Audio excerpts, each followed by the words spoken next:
Hitting number one doesn't guarantee respect, especially among rock fans. We dug through the web for number one singles that rock listeners love to hate, and these 5 tracks came up the most.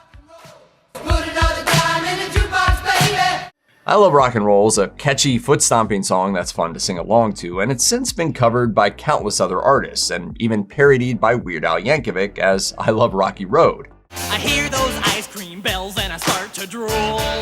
Nobody hates Weird Al, or at least no one should, but Jett's fans, that's another story. Jett's version, which hit number one in March 1982, has undoubtedly become a classic in the decades since its release. Ironically, many rock fans don't enjoy it because it isn't rock and roll enough for their liking.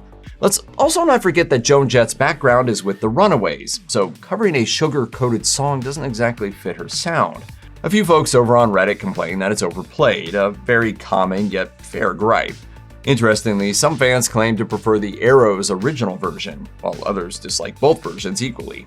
And she was with me, yeah, me. Regardless of which version you prefer, and you might even be partial to Britney Spears' polarizing 2002 cover that we're not going to let you hear, so you're welcome, it's hard to argue against I Love Rock and Roll being an earworm.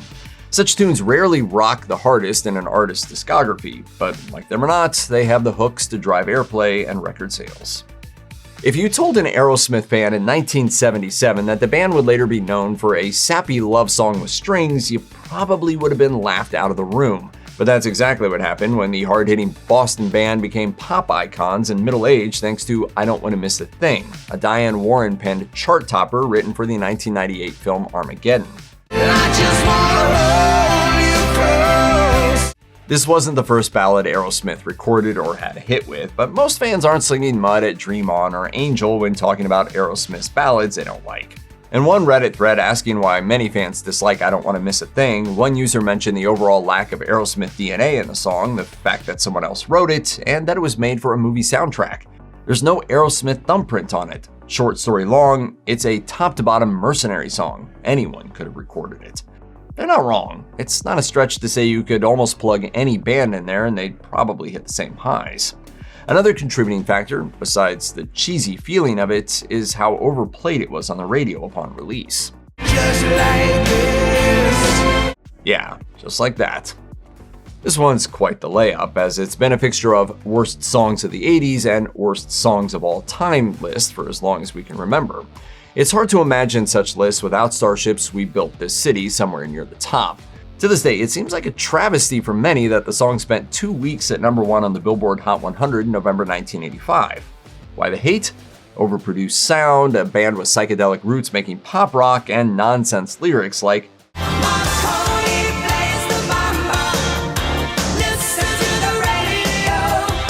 Marconi, he doesn't play the mamba, he invented the radio. Couldn't the line just be, listen to the mamba on Marconi's radio? Did I just make We Built This City better? Well, it's not worse, so there's that. Fans call it a cheesy 80s production, and a sign that the band had gone from White Rabbit and Somebody to Love with Jefferson Airplane to pop sellouts in Starship, one Redditor wrote. Imagine if Nirvana survived as an entity and went from making Nevermind to making music that sounded like, well, We Built This City. I'm too stubborn to allow myself to ever compromise our music. Alright, stop. Collaborate and listen. Ice Ice Baby is admittedly fun to rap along to, obviously. There's no shame in knowing all the lyrics by heart more than 30 years after its release. Love it or leave it, you better gain weight. But if you're a rock fan, there's a chance you can't stand it thanks to its blatant sampling of Queen and David Bowie's Under Pressure, and Ice's insistence that the bass line on Ice Ice Baby is different because of one extra note. It's not the same bass line. Over on the Queen subreddit, fans still make no secret of their dislike, consistently citing Ice's comments about the bass line as the main reason. Ice, ice, baby. Here's the thing about Robbie Van Winkle's biggest hit. Nobody really hated it at first. It was more like the more people heard Vanilla Ice talk, the easier it was to hate the song. And once he refused to drop that dribble about the extra notes, getting sick of the song was super easy. Yo, man, let's get out of here. Word to your mother. Steve Miller Band is, in a word, awesome. Remember when they made the guitar whistle on The Joker? They had so many classics. I mean, even the US Post Office used a classic 70s Steve Miller Band song in a commercial. Then came the 1980s. Abracadabra sees Miller and the band embracing the processed 80s sound and writing some haiku-level rhymes. Let's see. Abracadabra. What goes with that? I wanna reach out and grab ya. Boom. One Reddit user wrote in a thread about least favorite classic rock songs.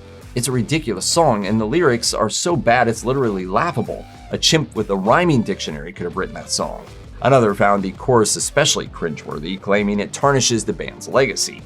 Now, Reddit dunking on classic rock songs isn't a new thing. I mean, kids today just don't get it. But let's be real, Abracadabra isn't great.